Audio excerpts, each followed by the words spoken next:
आप देख रहे हैं Janwadi news top 20 sponsored by Shobhit university Meerut. Shobhit university, empowering nation through education. नमस्कार, स्वागत है आपका जनवाड़ी डिजिटल न्यूज की दुनिया में। मैं हूं आपके साथ अजीत आनंद। आइए नजर डालते हैं दिन भर की खास खबरों पर। कोरोना वैक्सीनेशन में भारत ने बनाया एक नया कीर्तिमान। 18 महीने में लगी 200 करोड़ खुराक। देश में रविवार को कोरोना टीकाकरण का नया कीर्तिमान स्थापित हो गया। रविवार यानी आज टीकाकरण की संख्या 2 अरब तक पहुंच गई। इसके साथ ही भारत अपने देश की आबादी को 2 अरब से ज्यादा डोज देने वाला दूसरा देश बन गया है। इस मौके पर प्रधानमंत्री नरेंद्र मोदी ने देशवासियों को बधाई दी है। इंडिगो के बाद हादसे का शिकार होने से बचा एयर इंडिया एक्सप्रेस का विमान। अचानक मस्कट की तरफ प्लेन को मोड़ा गया। कुछ घंटे पहले ही यूएई के शारजाह से हैदराबाद जाने वाली इंडिगो फ्लाइट में तकनीकी खराबी आने के बाद पाकिस्तान के कराची में इमरजेंसी लैंडिंग कराई गई थी। इसके थोड़ी देर बाद ही एयर इंडिया एक्सप्रेस के विमान में भी खराबी मिलने की खबर है। इंडिगो के विमान की कराची में इमरजेंसी लैंडिंग के कुछ घंटे बाद ही एयर इंडिया एक्सप्रेस का विमान भी हादसे का शिकार होने से बचा है। बैडमिंटन खिलाड़ी पीवी सिंधु ने सिंगापुर में लहराया तिरंगा। फाइनल में चीनी खिलाड़ी को हराकर साल का तीसरा खिताब जीता। भारतीय बैडमिंटन स्टार पीवी सिंधु ने सिंगापुर ओपन के फाइनल में चीनी खिलाड़ी को हराकर खिताब अपने नाम किया है।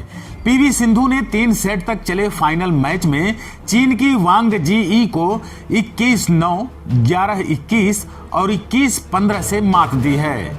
इस साल यह सिंधु का तीसरा खिताब है। हरिद्वार से बुजुर्ग मां और दिव्यांग भाई को कांवड़ में लेकर निकले विजय गुर्जर। बुलंदशहर तक करेंगे 180 किलोमीटर का सफर।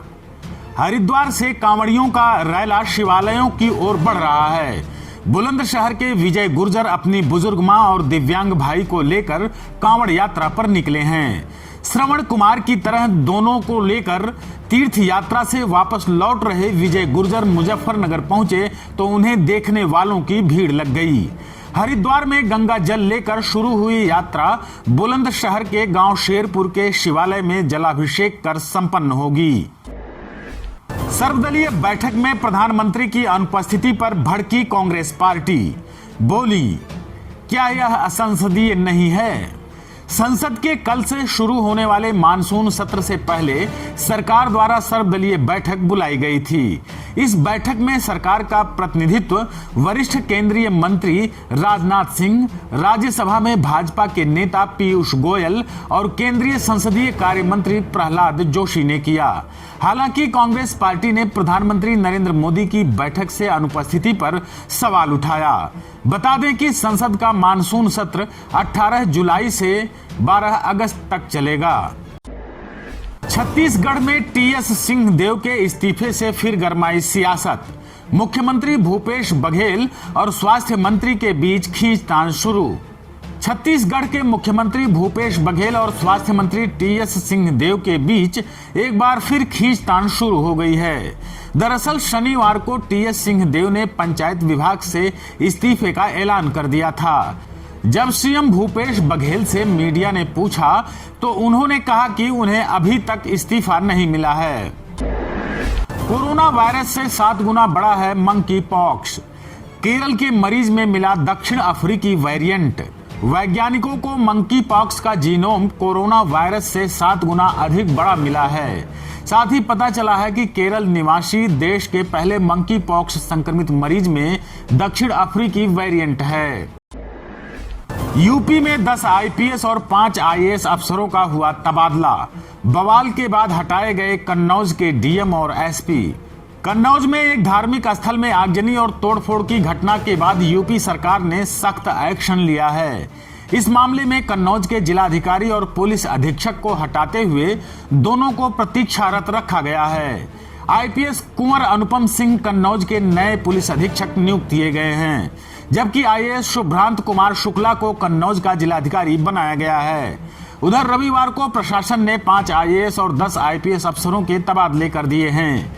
कई जिलों के पीएससी कमांडेंट का भी ट्रांसफर किया गया है। नवीन जिंदल की सुरक्षा में तैनात पीसीआर वैन पर बड़ा हमला, आरोपियों ने तोड़े गाड़ी के शीशे, ट्वीट कर दी जानकारी। भाजपा से निष्कासित नवीन जिंदल की सुरक्षा में तैनात पीसीआर वैन पर अज्ञात लोगों ने हमला कर उसे क्षतिग्रस्त कर दिया है।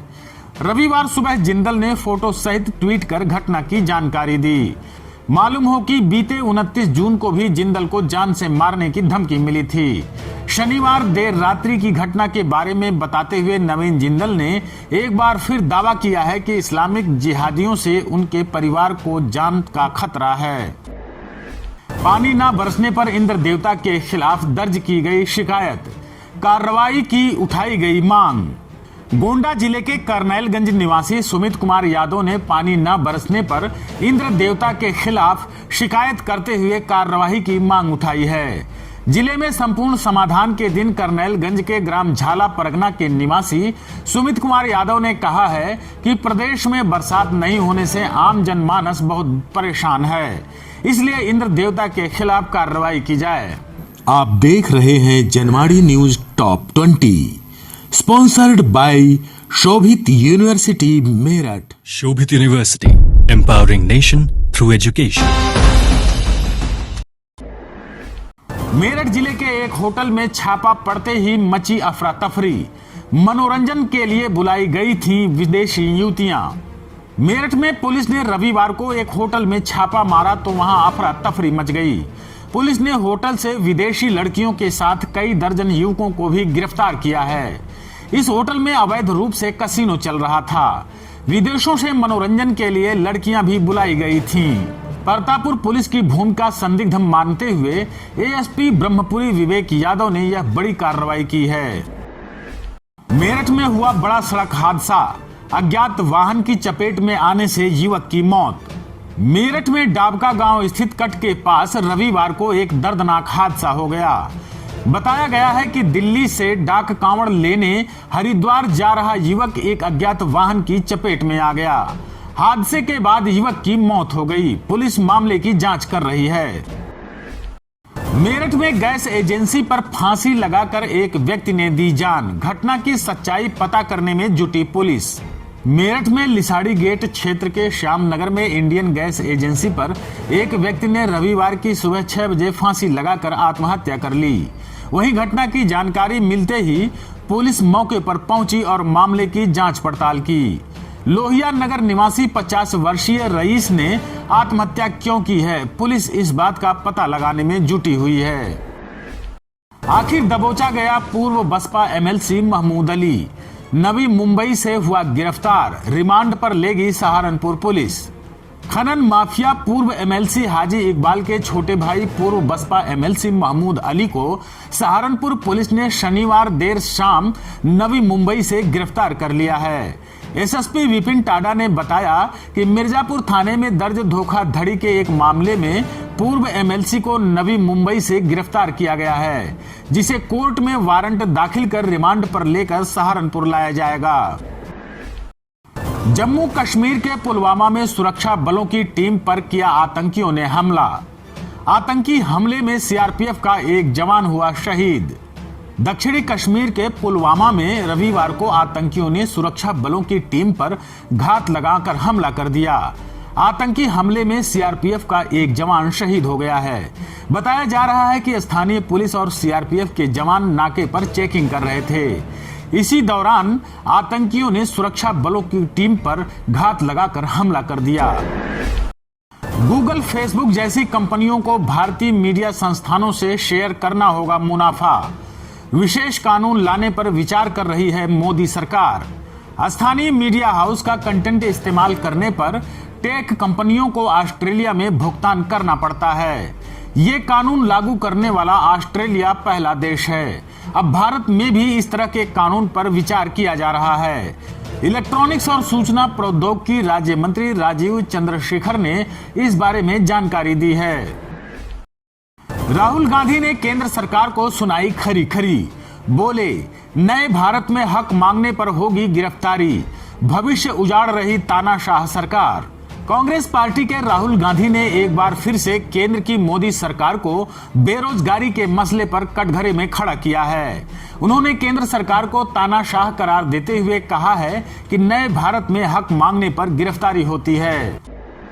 ट्रक और बस की टक्कर में 5 लोगों की मौत, 22 लोग हुए गंभीर रूप से घायल। मुख्यमंत्री योगी आदित्यनाथ ने जताया दुख। रामपुर के सिविल लाइन क्षेत्र में बाईपास पर शनिवार की देर रात्रि भीषण सड़क हादसा हो गया। यहां एक बस और ट्रक की आमने सामने की टक्कर में 5 लोगों की मौत हो गई और 22 अन्य लोग गंभीर रूप से घायल हो गए हैं। घायलों को उपचार के लिए जिला अस्पताल में भर्ती कराया गया है। मुख्यमंत्री योगी आदित्यनाथ ने घटना पर दुख जताया है। मार्गरेट अल्वा होंगी विपक्षी दलों की उपराष्ट्रपति पद की उम्मीदवार, शरद पवार ने किया ऐलान।